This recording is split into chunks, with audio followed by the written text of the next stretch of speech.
Okay, good morning students. ఈరోజు మనం ఈ వీడియోలో లెగ్రాంజ్ మల్టిప్లైయర్స్ మెథడ్ టాపిక్ మీద ప్రాబ్లమ్స్ గురించి డిస్కస్ చేస్తున్నాం స్టూడెంట్స్. మనము ఫస్ట్ లెగ్రాంజ్ మల్టిప్లైయర్స్ మెథడ్ అనేది ఎప్పుడు ఎగ్జిస్ట్ అవుతుందంటే, ఎప్పుడు మనం అప్లై చేయాలంటే, if variable separable method is does not exist and integration method is does not exist, then apply variable separable, then apply multipliers Lagrange multipliers method students. కాబట్టి మనం first ఇది linear equation ఫామ్లో ఉందో లేదో తెలుసుకుందాం. ఇక్కడ పిఎక్స్ క్యూవై ఇచ్చారు కాబట్టి లీనియర్ ఈక్వేషన్ ఫామ్లో ఉన్నట్టు ఒకసారి దీన్ని చెక్ చేసుకుందాం స్టూడెంట్స్. మల్టిప్లికేషన్ చేస్తే p into x z of z square plus x y minus q y z of z square plus x y equal to x to the power of 4 students. కాబట్టి ఇక్కడ coefficient of small p is called capital P. Then p equal to xz into z square plus xy and q equal to capital Q equal to minus yz of z square plus xy and capital R equal to x to the power of 4. కాబట్టి PQR find out చేసాం students. మనం first వీటి నుంచి మనం ఏం చేయాలి, where auxiliary equation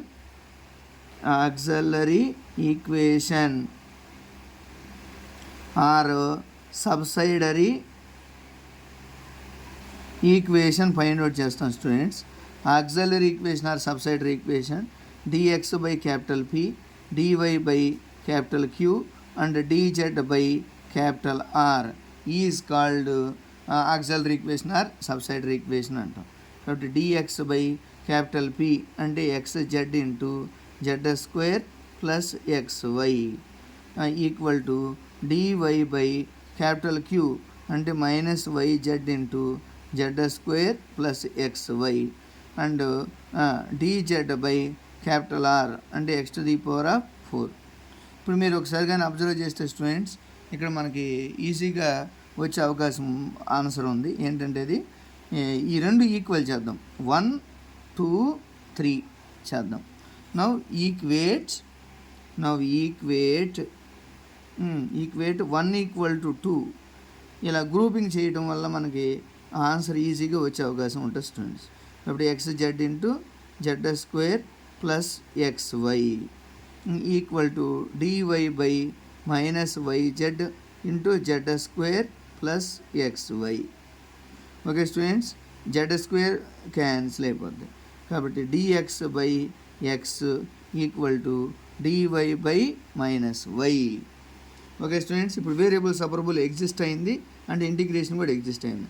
కాబట్టి integration on both sides,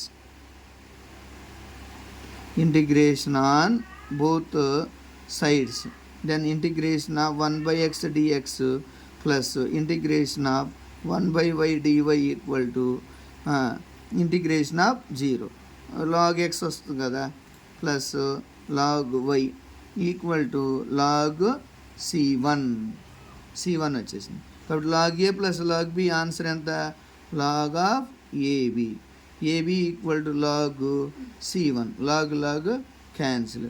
this implies xy equal ఎంత, c1. ఇలాగా మనం ఆన్సర్ చేయగలిగాం స్టూడెంట్స్. నెక్స్ట్ ఇంకొక ఆన్సర్ మనం ఫైండ్ అవుట్ చేయాలి. అంటే ఇప్పుడు ఇది ఫస్ట్ సొల్యూషన్ అంటాం. Next to find second solution.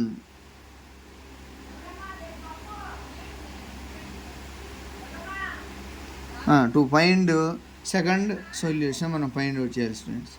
ఇలా xy ఈక్వల్ టు c1 వచ్చేసింది. నెక్స్ట్ ఫస్ట్ లాస్ట్ టర్మ్స్ని యాడ్ చేస్తాం. ఫస్ట్ లాస్ట్ టర్మ్స్ని కానీ మనం చూసినట్టయితే అప్పుడు వేరియబుల్ సపరబుల్ పాసిబుల్ అవుతుంది స్టూడెంట్స్. వేరియబుల్ సపరబుల్ పాసిబుల్ అయిపోయి ఇంకా ఆన్సర్ వచ్చే అవకాశం ఉంటుంది. Okay students, now equate 1 equal to 3 చేద్దాం students. Equal to 2 equal to 3 చేద్దాం.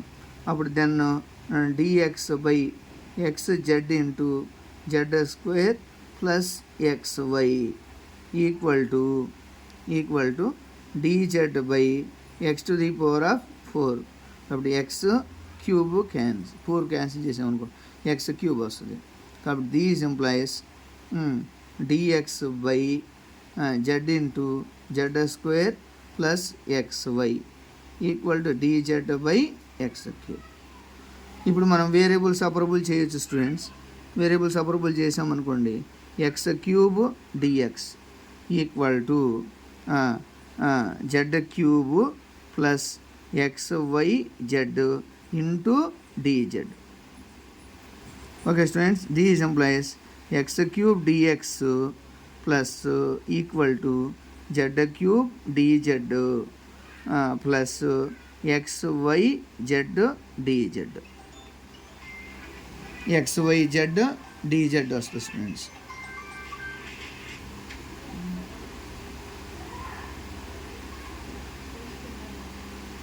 మనం ఈక్వల్ చేసాం కదా, ఒకసారి మనం చూసుకుందాం students. X to the power of 4 dx.